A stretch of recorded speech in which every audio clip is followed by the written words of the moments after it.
spillet. De troede, jeg var død, men nu kører jeg bare her på min elscooter, og jeg overlevede det voldsomme kælkstyrt.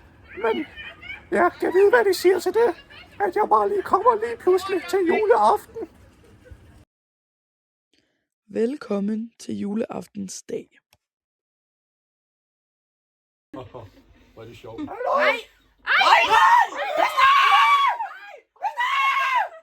What? Jeg er chok! Jeg er chok! Hvad laver du? Nej! Ikke være levende! Hvordan kan det ske? Ej, det kan det ske! Mor, hun kommer jo ind i stuen der, mens vi alle sammen sidder og hygger os. Og jeg bliver så forskrækket og glad og ked af det. Og jamen, jeg er igennem alle følelser på en gang. Jeg forstår ikke, om hun er ægte, eller om det er et spøgelse, der lige pludselig er kommet. Jeg var så forvirret, og jamen, jeg ved slet ikke, hvad jeg skal gøre af mig selv. Nu er man må lige falde til ro og lige finde ud af, at hun lever og sådan noget. Det er jo dejligt. Jamen, Olivia, hun prikker til mig. Og det er som om, hun slet ikke kan forstå, at jeg er i live. Og det synes jeg egentlig bare er mærkeligt. Jeg synes slet ikke, at vi har sådan en tæt relation, at hun bare kan gå rundt og sådan og røre på mig og gramse. Og så mange penge på den begravelse, mand! Ej, jeg gider ikke. Bedste, vi skal have den begravelse, om du så er død eller levende. Det kan ikke. Fedt, du er der, bedste, mand. Nu er vi her alle sammen. Ej, jeg troede lidt, at vi skulle have første jul uden bedste. Ej, hvor er det dejligt at se. Bedste, Hvad så? jeg er okay glad for, at du er her. Vi har brugt mange penge på begravelsen, men det er okay, du er her. Det er jeg glad for at høre. Jeg tænkte på, nu hvor rygeren han ligesom er ude af huset, om vi så ikke skal hygge os som en sådan familie. Jo, Kunne vi ikke det? Ja, Skal vi tage ned og spille pakkelej? ja. Det vil jeg mega gerne. så gerne. Ja?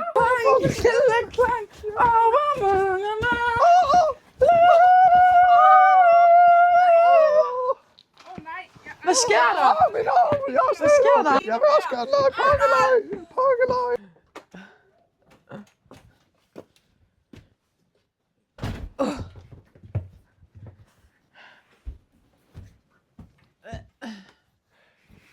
Edvard!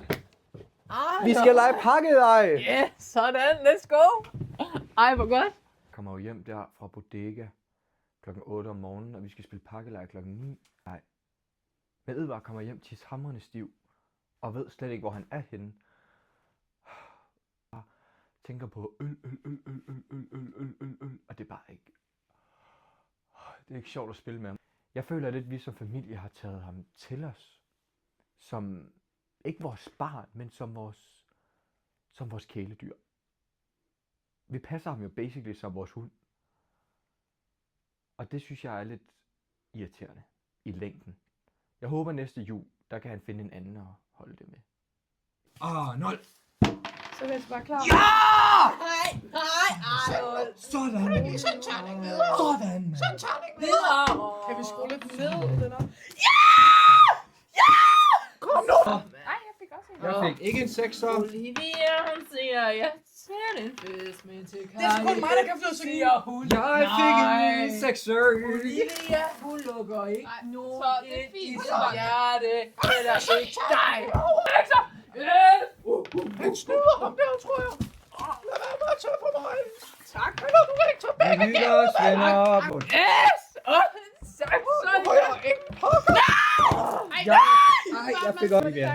Undskyld, Olivia. Giv mig den tilbage. Men jeg er jo ved at åbne den. Du må ikke åbne endnu. Man venter lige til vi er færdige med... Hvem har sagt noget? Spændende klang over Markegård. Hvad man hører, vinder verden. Jeg ved det ikke.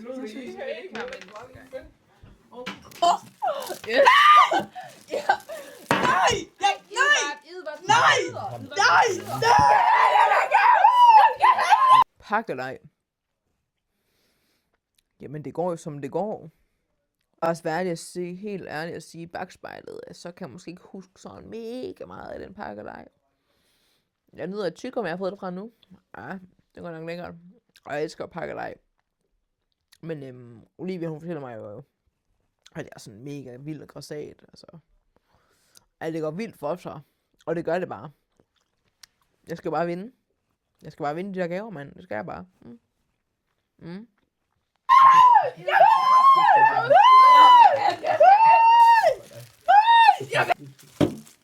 Til Idvard. Nej, der står ikke. Til Idvard. Nej, der gør ikke. Det er en pakke om lige Du er helt væk. Du er fuld. Altså, du er fuld, og du er væk. Du er væk. Den første ting kan vi godt være enige om. Over igen.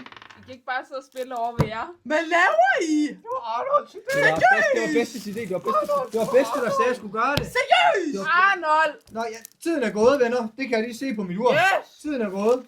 Må jeg åbne min? Jo. Er det ikke flot? I ligner lidt meget. hinanden. Ja, der er en sammenligning. Ja, der er ret meget sammenhæng. Det kan jeg, det kan jeg godt se. Okay. Det gjorde mig ked af det. Du er også kan jeg sådan lidt en Men, bjørn. men mine følelser er ikke inde i min krop. Det ved jeg godt. Ej, Jeg har ikke Arnold, følelser herinde, det er men det da gjorde mig ked af Det det. er den bjørn. Nå Det kan ja. du Du er også sådan en stor og stærk bjørn. Ja, præcis. Ikke? Det kan du da ikke være ked af. Tak, venner. Det er jeg. Der er simpelthen så meget giftstoffer i med sukker, og Jeg det kan er jo- helt usundt. Jeg kan også et sejt trick. Jeg kan drikke sådan en her mega hurtigt. Skal I se det? Ja. Okay. Skal I se det? Ja. Tryk på mig. Og jeg ikke drikker det, så hold det okay. Okay, vil I tælle ned? Ja. Okay. 3, 2, 1, 1, 2, 3, 4. Ej.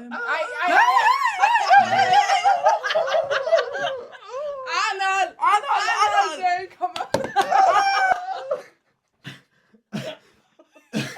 Er du okay? Arnold, er du okay?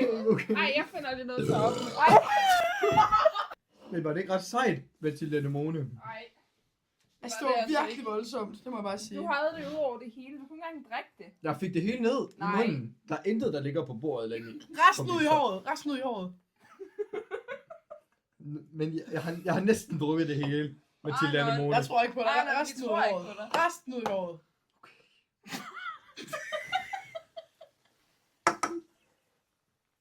Nej. Se her. Tak. Fordi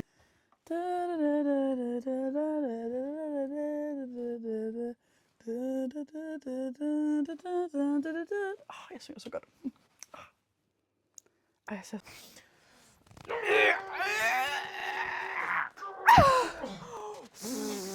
God træning.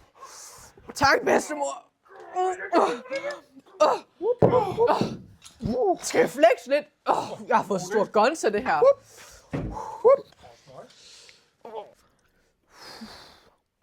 Hvor får jeg godt nok spid på panden, mand? Jeg er jo mega buff. Og ja, altså. Damerne. Det tænder dem simpelthen så meget. Jeg bare... Hvordan?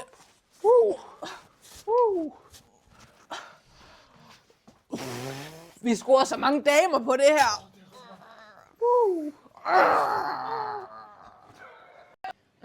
Hvad skal vi så have i? Skal vi have lidt salt i?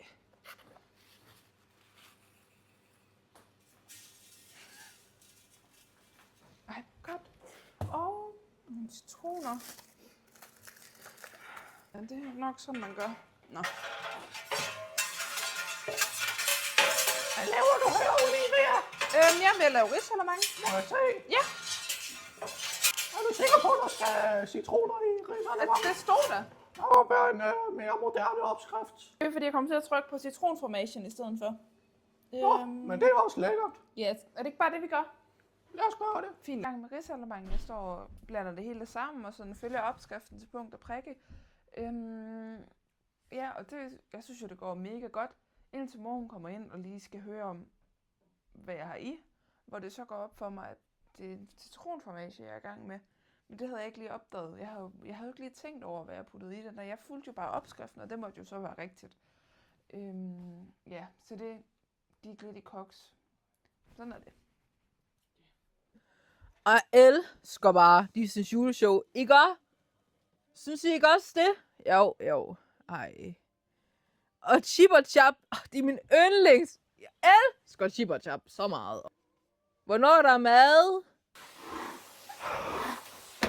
Arnold! Stop, Arnold! Arnold, det er 1 gang om året, det her det vises. Du kan støvsuge igen om 10 minutter, en time. Jeg kan ikke høre dig. Jeg kan ikke høre dig. Arnold! Jeg kan ikke Olivia høre gør dig. nu noget ved det. Din mand, han er bare en juletradition. At man ser Disney's store juleshow. Det er bare sådan, det er. Og så vil jeg bare gerne nyde i fred og ro til Chip og Chap.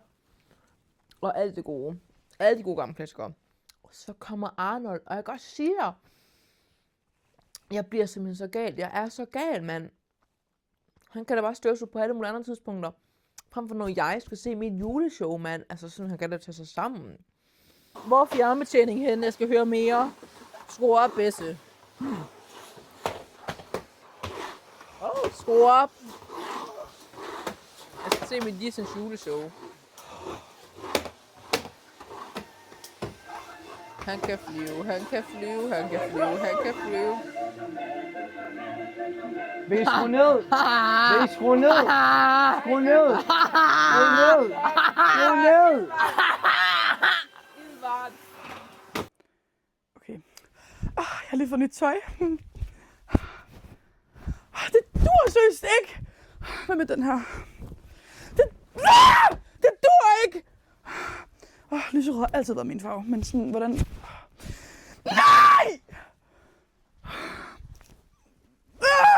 Det virker synes ikke noget af det! Jeg ser jo godt ud i alt, og det ved jeg jo godt. Men jeg har en tøjkrise, og jeg bliver så irriteret. For jeg har lige fået nyt tøj, og jeg har lige fået det hjem, og jeg tænker bare... Noget pisse seriøst, at jeg ikke bare har et outfit, hvor jeg bare tænker, det er bare det, jeg skal have på. Det bliver jeg så træt af. Og der er jo ikke nogen i det her hus, der har forstand på nogen form for fashion. Jeg har ingen, jeg kan spørge. Jeg har overhovedet ikke styr på det her. Pis. Nej, det ender med det hele brænder på. Hvad gør man så? Det er frygteligt det her. Hvorfor er det kun mig, der skal stå og lave alt det her ude i køkkenet? Den ovn der. Det brænder! Arnold! Ej, det bliver så godt til juleaften. Kom, Julian. Vi har manglet dig hele dagen, ven. Kom. Jamen, det jeg har lavet i dag, det er, at jeg har været sammen med min dejlige kæreste, Tulipanesmarat. Vi har simpelthen været ude og plante træer. Det skal man jo gøre, selvom det er juleaften. Jamen, hun er vidunderlig. Jeg kunne kramme hende, ligesom jeg krammer den her plante lige nu. Jeg savner hende. Og prøv at se, vil du ikke have din plante med? Prøv at se. Olivia. Hvad så? Ven. Olivia. Er du okay? Har du fundet øl frem til mig? Det hele det brændte på, og der gik ild i ovnen. Nå. Og vand. Men havregryn er altså lækker juleaften. Jamen, Det fik vi jo også sidste år. Jamen, det var ikke det, vi skulle i år. Nu skulle det hele endelig lykkes. Ja.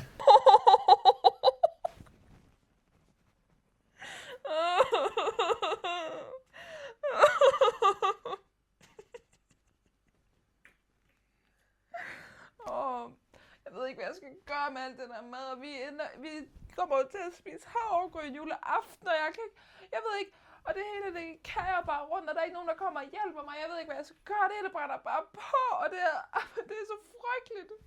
O Tannenbaum, o Tannenbaum,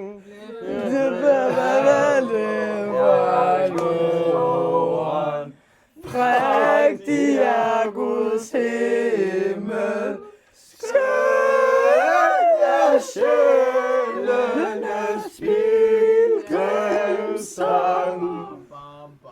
Gennem de farver briller frøflod, går vi til paradis med sang. Men kysse mor, kysse mor, kysse mor, kysse mor, kysse mor. Store familie, ja. Dinosaurer. Life's feeling straight, spinning so much cheer. I should be playing in the winter snow, but I'ma be under the mistletoe. I don't want with you, shadow with you, under the mistletoe. Have a boss, baby. for den eneste en for nummer 1, som jeg har været på det seneste. Siger til ham noget pukkende. Prøv at google, hvem der giver en. Du kan bare lige se. Olivia! Det var du ikke sige! Olivia! Det er all over igen, var det her. Musikspiller Olivia siger, kommer til mig helt derude, hvor drømmen er de ardeller. Og lad mig aldrig måle, kom og giv mig endnu en af dine vilde søvnhedsnetter. Jeg tænker på det, tænker på Olivia. Jeg tænker stadig på Olivia. Kom nu på den. Men hun kan få en god omgang senere, så tænker jeg, det går. Ved I, hvad man får, når man blander havregryn og øl? Nej, Man får øllebrød, øllegryn. Skål! Må jeg få jeres opmærksomhed? Glædelig jul alle sammen! Glædelig jul, I små! Nej, Edvard! Og vi skal have fælles skål! Skål! Skål! Ej, jeg er kreativ. Ej.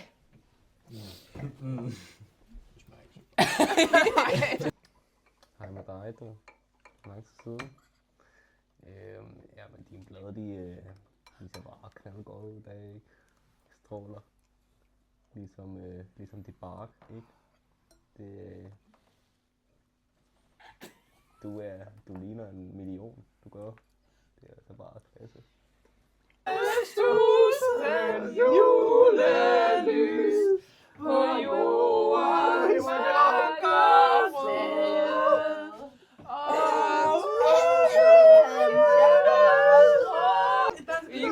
flade. This year to save me from tears, I give it to someone. Nu igen, og nu er det jul igen, og julen var lige til påske. Nu er det jul igen, og nu er det jul igen, og julen var lige til påske. Nej, det er ikke sandt, nej, det er ikke sandt, for det er ikke mig, der kommer festen. Nej, det er ikke sandt, nej, det er ikke sandt, nu er det jul igen, og nu er det jul igen, og julen var lige til Kom, Basse, nu er jul igen, og nu er det jul igen, og julen var lige til påske. Nu er det jul igen, og nu er det jul igen, og julen var lige til påske. Nej, det er ikke sandt, nej, det er ikke sandt, for indimellem kommer festen. Nej, det er ikke sandt, nej, det er ikke sandt, for indimellem kommer festen.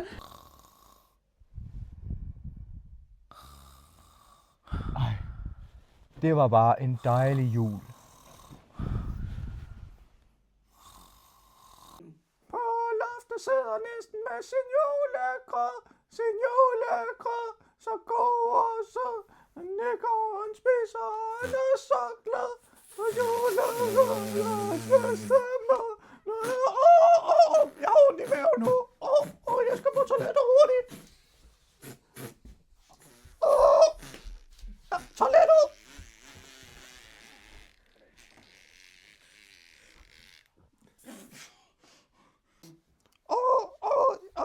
Jeg har virkelig ondt i maven. Jeg tror ikke, jeg nåede på toilet.